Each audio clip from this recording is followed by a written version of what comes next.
नमस्कार, news one India में आपका स्वागत है। आपके साथ मैं धर्मराज सिंह। मुख्यमंत्री पुष्कर सिंह धामी ने उत्तराखंड को कई सारी सौगात दी हैं और एक बड़ा मसला फिलहाल उन्होंने सुलझाया है। देवस्थानम बोर्ड के खिलाफ लंबे वक्त से चल रहे तीर्थ पुरोहितों और हकूकधारियों का धरना खत्म करवाने में सीएम धामी सफल हुए हैं। राज्य सरकार ने देवस्थानम बोर्ड के तहत नियुक्त उच्च स्तरीय कमेटी में 4 धाम से जुड़े 2-2 पुजारियों को शामिल करने का फैसला किया है। सीएम से मिलकर तीर्थ पुरोहित फिलहाल संतुष्ट दिखे। बैठक के बाद गंगोत्री मंदिर समिति के अध्यक्ष और चारधाम महापंचायत समिति के संयोजक सुरेश सेमवाल ने कहा है कि आज बड़ा सौभाग्य है कि ऊर्जावान मुख्यमंत्री ने हमें आमंत्रित किया था। मुख्यमंत्री ने स्पष्ट ये बात कही कि जो हाई पावर कमेटी बनाई गई है उसमें आपकी ओर से 8 लोगों का मेंबर बनाया जाएगा। जो रिपोर्ट होगी उसके आधार पर आगे एक समाधान निकाला जाएगा। चारधाम महापंचायत समिति ने मुख्यमंत्री को आश्वासन दिया है कि हमारा जो भी धरना प्रदर्शन एवं आंदोलन है उसे 30 अक्टूबर 2021 तक स्थगित कर दिया गया है।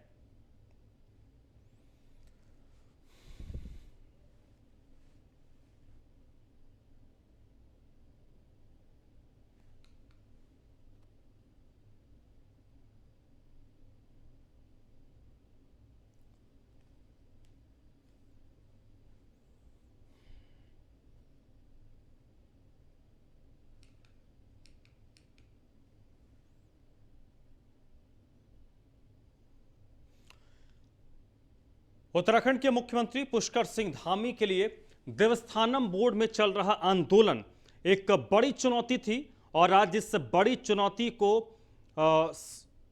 खत्म करने की दिशा में पहला कदम मुख्यमंत्री ने उठाया। तीर्थ पुरोहितों ने फिलहाल अपना आंदोलन स्थगित कर दिया है। अक्टूबर 31 तक उनका यह आंदोलन स्थगित रहेगा। मुख्यमंत्री ने जो उनको आश्वासन दिया है उस आश्वासन पर पंडा पुरोहित मान गए हैं।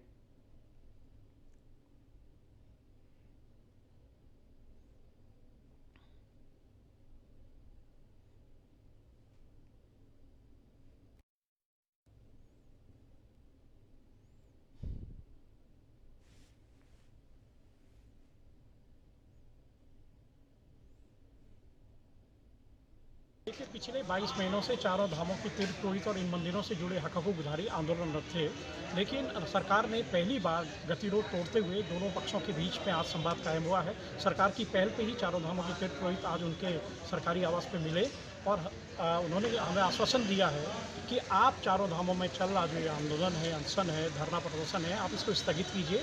और 30 अक्टूबर की डेडलाइन हमको दी गई है कि 30 अक्टूबर तक सरकार देवस्थानम एक्ट पर कोई ना कोई ठोस निर्णय लेगा। देखिए, पिछले नहीं, हमने हमसे कहा है कि कमेटी हमने उनकी बातों को सुनने के लिए ही बनाई है और ध्यानी जी उनकी बात सुनेंगे। उन्हीं के समाज के बीच में से आते हैं, उन्हीं के बीच में उन्होंने पूरे जीवन भर काम किया है। कोई अगर इसमें कम्युनिकेशन गैप है तो हम लोग उसको दूर करेंगे और पहले कमेटी पूरी बात सुनेगी, उसके बाद सरकार को उस पर निर्णय लेना है। सर, लगातार तो आज हमने उनसे अनुरोध किया है कि सभी लोग जो है और सब लोग, क्योंकि हमारी सरकार पूरी तरह से जो है उसमें गंभीर है। हम चाहते हैं कि चारधाम यात्रा भी चले। उसको लेकर हमने माननीय उच्च न्यायालय में जो याचिका दायर की थी उसको भी वो वापस ले लिया है और अब हाईकोर्ट में उसकी सुनवाई होनी है। वहीं मुख्यमंत्री पुष्कर सिंह धामी टिहरी के दौरे पर रहे। सीएम ने टिहरी को कई योजनाओं की सौगात दी है। टिहरी झील में मुख्यमंत्री ने बोटिंग का भी आनंद लिया। इस दौरान जन आशीर्वाद रैली को मुख्यमंत्री ने संबोधित किया और जिला स्तरीय अधिकारियों के साथ उन्होंने बैठक की है। मुख्यमंत्री धामी आज टिहरी में थे तो टिहरी में उन्होंने बोटिंग का आनंद लिया, जन आशीर्वाद रैली को भी संबोधित किया और इस दौरान उन्होंने टिहरी को कई सारी परियोजनाओं की सौगात भी दी है।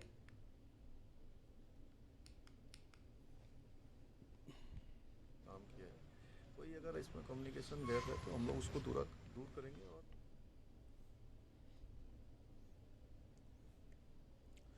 उत्तराखंड को मुफ्त बिजली दिए जाने की घोषणा के बाद अब आम आदमी पार्टी ने उत्तराखंड को स्पिरिचुअल राजधानी बनाने की दिशा में कदम बढ़ाया है। शनिवार को इस अभियान से प्रदेशवासियों को जोड़ने के लिए www.spiritualcapitaluttarakhand.com पर रजिस्ट्रेशन के लिए एक वेबसाइट लॉन्च की गई। आम आदमी पार्टी के मुख्यमंत्री उम्मीदवार रिटायर्ड कर्नल अजय कोठियाल ने गणेश चतुर्दशी पर एक बड़ा संकल्प लेते हुए प्रदेश को स्पिरिचुअल राजधानी बनाने की दिशा में एक वेबसाइट लॉन्च की है। कर्नल कोठियाल का कहना है कि उत्तराखंड कई तीर्थ स्थलों का संगम है। यहां अगर आध्यात्मिक राजधानी होगी तो उत्तराखंड को एक नई पहचान मिलेगी, इससे हजार लोगों को रोजगार मिलेगा। कोठियाल ने कहा कि आध्यात्मिक राजधानी बनने के बाद उत्तराखंड विश्व पटल पर छा जाएगा। कर्नल कोठियाल ने कहा कि पूरी दुनिया के लोग आत्मिक शांति के लिए उत्तराखंड आते हैं, गंगा में स्नान करके आध्यात्मिक अनुभूति प्राप्त करते हैं। उन्होंने कहा कि अरविंद केजरीवाल द्वारा उत्तराखंड को आध्यात्मिक राजधानी बनाने का जो संकल्प लिया गया था, उसे पार्टी का हर कार्यकर्ता पूरी तरीके से संकल्पित होकर काम कर रहा है।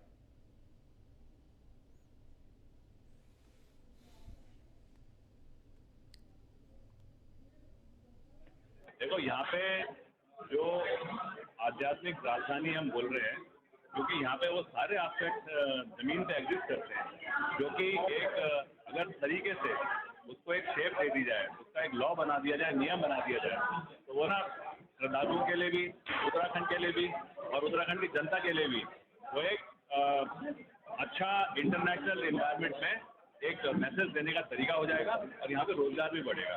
श्रद्धालुओं को सुविधा मिलेगी, वो और लोगों को भी बोलेंगे और ज्यादा श्रद्धालु इस जगह पे आएंगे। हल्द्वानी के मानपुर पश्चिम क्षेत्र में शुक्रवार को पोल लगाने को लेकर ऊर्जा निगम और स्थानीय लोगों में विवाद तुल पकड़ गया।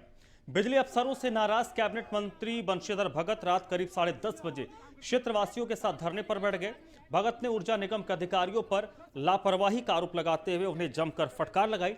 मामला तुल पकड़ते बिजली अफसरों ने आनन फानन में हाथ पैर जोड़कर मंत्री से माफी मांगी और विद्युत व्यवस्था को बहाल किया।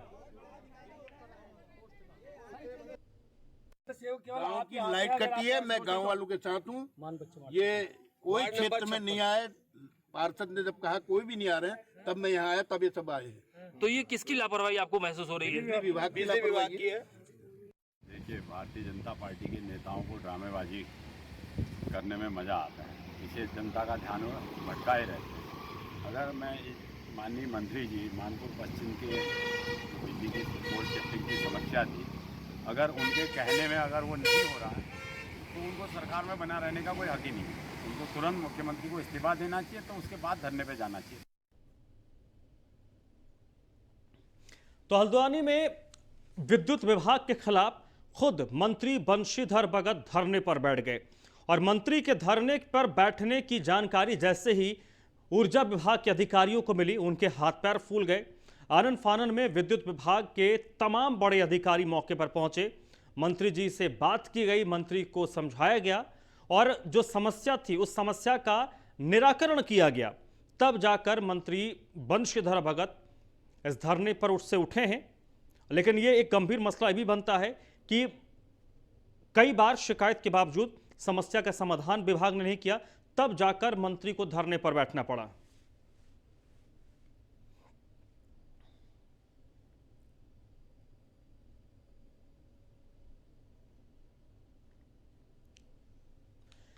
कालाडूंगी विधानसभा के न्याय पंचायत बैलपड़ाव में कैबिनेट मंत्री बंशीधर भगत ने ग्राम प्रधान के आवास पर कार्यकर्ताओं की बैठक की। साथ ही आगामी आने वाले विधानसभा चुनाव की तैयारियों पर चर्चा करते हुए कहा कि कार्यकर्ता विधानसभा चुनाव में अपनी कमर कस ले और हर बूथ को विधानसभा में मजबूती प्रदान करे। कांग्रेस के द्वारा निकाली गई जन परिवर्तन यात्रा को लेकर कैबिनेट मंत्री ने कहा कि सिर्फ दिखावा है और कहा कि इसमें भाड़े के लोग आए थे। हाथ कंगन को तो आरसी क्या, पढ़े लिखे को फारसी क्या। मैं दूर नहीं जाता, अपनी कालाडूंगी विधानसभा का ही बात करता हूँ। गाड़ियाँ तो 100 खड़ी थी बड़ी बड़ी और फील्ड में 500 आदमी था, जिसमें 400 बाहर का था, 100 आदमी मेरी विधानसभा का था। अब इन्होंने कहा जी हमने तो जगह जगह स्वागत कराया, हर जगह के लोगों को उठाकर लाए, कहीं पर भी स्वागत हुआ उन लोगों को लेके आए। और मैं ये दावे के साथ कह सकता हूँ, सिद्ध कर सकता हूँ। कैबिनेट मंत्री और मसूरी से विधायक गणेश जोशी ने न्यू कैंट रोड स्थित कैंप कार्यालय में नगर निगम के अधिकारियों के साथ बैठक कर विभिन्न मुद्दों पर चर्चा की है। कैबिनेट मंत्री ने अधिकारियों को डेंगू से निपटने के लिए सफाई व्यवस्था सुनिश्चित करने को कहा है। उन्होंने छोटी बिंदाल पर ओएनजीसी द्वारा निर्मित सड़क पर लोगों के घरों में घुस रहे पानी की समस्या का स्थायी समाधान निकालने को कहा है। साथ ही उन्होंने अधिकारियों को क्षेत्र में हो रहे अतिक्रमण के खिलाफ शीघ्र कार्रवाई के निर्देश दिए हैं।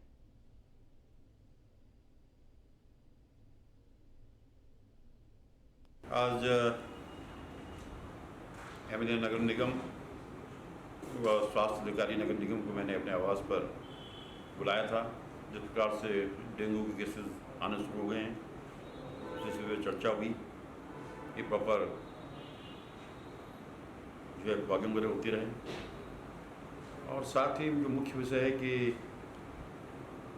ONGC द्वारा जो बिंदार नदी को कवर करके जो नाला कवर किया गया है, जिसकी वजह से बार बार लोगों के घरों में पानी घुस जाता है, उसका कोई परमानेंट सोल्यूशन करने के लिए मैंने निर्देशित किया। आज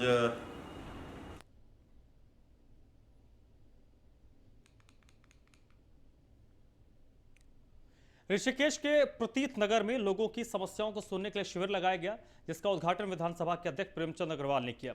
इस दौरान शिविर में समाज कल्याण, जल संस्थान, स्वास्थ्य, विद्युत और कृषि विभाग समेत कई विभागों से संबंधित स्टॉल लगाए गए। विधानसभा अध्यक्ष ने कहा कि सरकार का उद्देश्य अच्छे कार्य प्रणाली के साथ जनता को बेहतर सेवा देना है, ताकि सरकार की ओर से चलाई गई हर योजना का लाभ जनता तक पहुंचे। इस दौरान उन्होंने विभागीय अधिकारियों को निर्देश भी दिए हैं।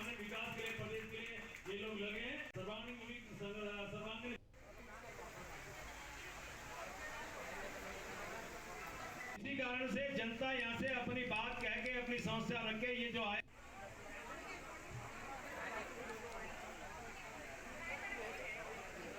प्रार्थना कर रहा हूँ जितने भी अधिकारीगण यहाँ आए हैं, क्योंकि हर व्यक्ति की विधानसभा क्षेत्र में ये बहुउद्देश्य शिविर का आयोजन आज यहाँ किया गया, और बहुत अच्छी बात क्या है कि हमारे पूरे श्यामपुर न्याय पंचायत से, हर गांव से, हर ग्राम सभा से यहाँ पे जनप्रतिनिधिगण, जनता सभी लोग आई है, और सबके लिए यहाँ पे चूंकि उपजिलाधिकारी, हमारी तहसीलदार, हमारी PD, हमारे BDO और तमाम हमारे अधिकारी यहाँ पहुंचे हैं। मैंने उनसे आग्रह किया है कि हर व्यक्ति की समस्या का यहाँ पे निदान हो, कि हमारे विधानसभा क्षेत्र में ये बहुउद्देश्य शिविर का आयोजन आज यहाँ किया गया, और बहुत अच्छी बात क्या है कि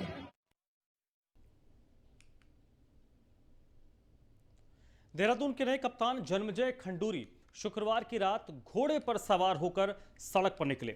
SSP खंडूरी देर रात शहर में सुरक्षा व्यवस्था और पुलिस कर्मियों की मुस्तैदी देखने के लिए निकले। इस दौरान घंटा घर के पास उन्हें कुछ लोग बगैर मास्क के घूमते मिले। SSP ने उन्हें मास्क पहनने और बेवजह सड़क पर ना घूमने की हिदायत दी।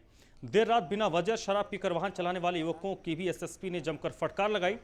युवाओं का भविष्य नहीं बिगड़े, इसलिए कप्तान जन्मजय खंडूरी ने उन्हें चेतावनी देकर छोड़ दिया है। देहरादून के नए SSP जन्मजय प्रभाकर कैलाश खंडूरी ने चार्ज लेने के साथ ही अपनी प्राथमिकताएं गिनाई थी। उन्होंने कहा था कि देहरादून भले ही राजधानी है, लेकिन यहाँ पुलिस किसी के दबाव में काम नहीं करेगी। पीड़ितों की हर वक्त सुनी जाएगी। रात के लिए भी एक अलग से अधिकारी नियुक्त किया जाएगा। तुम में रात को 12 बजे तुम शराब सर, हम तो जा रहे हैं सर।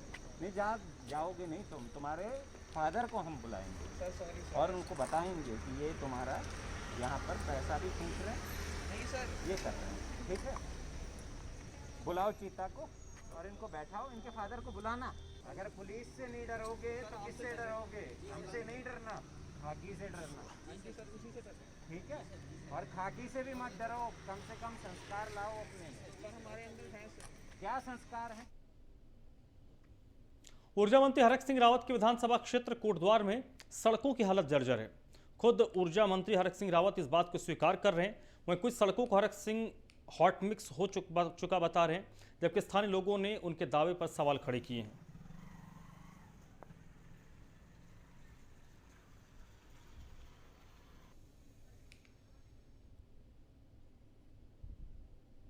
देखिए, आवाज़ तो हम लगभग कई महीनों से उठा रहे हैं सड़कों की हालत को देखते हुए, और आप लोगों को भी ये ज्ञात है और पूरे शासन प्रशासन के सानिध्य में, वर्तमान सरकार के सानिध्य में जो यहाँ पर खनन का खेल खेला गया था, ओवरलोडेड जो डंपर थे, जिसमें सभी शासन प्रशासन की मिली भगत थी और वर्तमान सरकार की मिली भगत थी। इस झंडी चौड़ मार्ग से ओवरलोडेड डंपर गए, जिसका परिणाम यह हो कि अच्छी खासी सड़कें जो पूर्व में आदरणीय श्री स्वयं सिंह नेगी जी के द्वारा बनाई गई थी, पूरे कोटद्वार के अंदर एक मिसाल दी जाती थी झंडी चौड़ की सड़कों के बारे में, आज वो सड़कें क्षतिग्रस्त हो चुकी हैं। आप BL सड़क देखोगे तो वो सड़क हमेशा उस पर खड्ड होते थे, टूटी होती थी। आप सीधे बली वाली रेल लाइन चौराहे से दुर्गापुरी तक हमने हॉट मिक्स अभी की है, हमने बालासोर की सड़क हॉट मिक्स की है।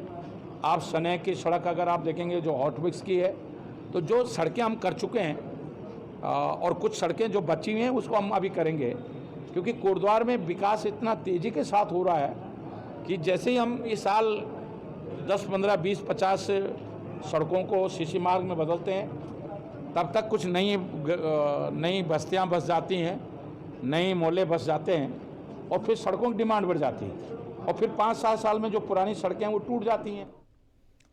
उत्तराखंड में मूसलाधार बारिश का कहर जारी है। राज्य में लगातार हो रही भारी बारिश के कारण पहाड़ी से मलबा आने से जगह जगह पर मार्ग बाधित हो गए हैं, जिससे लोगों को काफ़ी परेशानियों का सामना करना पड़ रहा है। भारी बारिश के कारण बद्रीनाथ और केदारनाथ हाईवे पर लगातार लैंडस्लाइड हो रहा है। बादल फटने और भारी बारिश के कारण पहाड़ी से मलबा आने से बद्रीनाथ हाईवे सिरोह, बगड़ और नरकोटा के पास बंद है। रुद्रप्रयाग तहसील के निकट केदारनाथ हाईवे पर बार बार चट्टान टूट रही है, जिस कारण यातायात प्रभावित हुआ है। बंद सड़कों को खोलने के लिए लोक निर्माण विभाग लगातार कोशिश कर रहा है।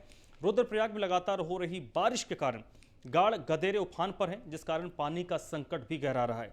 नगर क्षेत्र रुद्रप्रयाग में 3 दिनों से पेयजल आपूर्ति ठप है। स्थानीय जनता को पानी के लिए भटकना पड़ रहा है, जबकि पुनाड़ गदेरे के उफान पर आने से आवासीय भवनों को भी खतरा पैदा हो गया है। नगर क्षेत्र में जब भी बारिश होती है या ऊपरी धनपुर क्षेत्र में बारिश होती है तो रुद्रप्रयाग में पानी का गहरा संकट छा जाता है। पानी बहुत ही गंदा मटमिला हो जाता है। शासन प्रशासन कई विगत सालों से देख रहा है, परंतु इसकी अभी तक कोई अच्छा सा ट्रीटमेंट नहीं किया जा रहा है। इसमें सरासर विभागीय जो प्रशासनिक अधिकारियों की जो लापरवाही है वो सामने आपको दिखती है। क्या ये बरसात के कुछ समय पहले भी जब जो है बारिश आई थी तो समय समय पे जैसे ही बरसात आती है तो रुद्रप्रयाग जिला मुख्यालय से पूरे नगर वासियों को गंदा पानी पीने को मजबूर होना पड़ता है। फिर अभी ये 2-3 दिन की जो बारिश हुई उससे फिर एक बार जो है शहर में पानी तो गंदा भी आया और उसके तुरंत बाद जो है पानी की आपूर्ति भी 2 दिन तक जो है नगरवासी सब पानी के लिए प्यासे रहेंगे।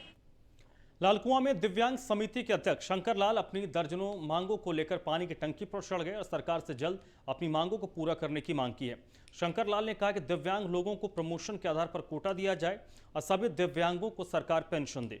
आपको बता दें कि शंकर लाल इससे पहले भी अपनी मांगों को लेकर और परिवार के भरण पोषण को लेकर पानी की टंकी पर चढ़ चुके हैं, लेकिन मदद के आश्वासन के बाद नीचे उतर गए थे।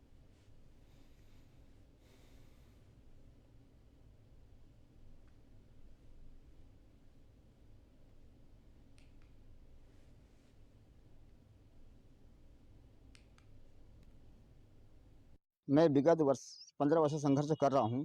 मैं एक दिव्यांग हूं, SC कैटेगरी में हूं और अपनी मांग योजनाएं न मिलने के कारण अभी तक भुखमरी के कगार पर हूं। तो इसलिए मैं लगभग 15 सालों में लगभग सभी, चाहे कांग्रेस हो, बीजेपी हो, जो भी यहाँ के क्षेत्र के विधायक बने हैं, मंत्री बने हैं, सबसे मैंने दरख्वास्त लगाई कि साहब मैं दिव्यांग हूँ और SC कैटेगरी में गरीब हूँ, मुझे आप रोजगार दीजिए। सर मैं हाई स्कूल हूँ और मुझे मेरा अधिकार मिलना चाहिए था। मैं रोटरी क्लब मसूरी ने नगर के 32 शिक्षकों को सम्मानित किया। वाइनबर्ग एलन स्कूल के प्रधानाचार्य लिस्ले मार्क टिंडेल को life time achievement for education award से सम्मानित किया गया। आपको बता दें कि रोटरी क्लब लगातार समाज के हित में काम करता आया है और जल्द मसूरी के हिंदी माध्यम के स्कूलों को 400 से ज़्यादा बेंच और कुर्सी देने का प्लान है।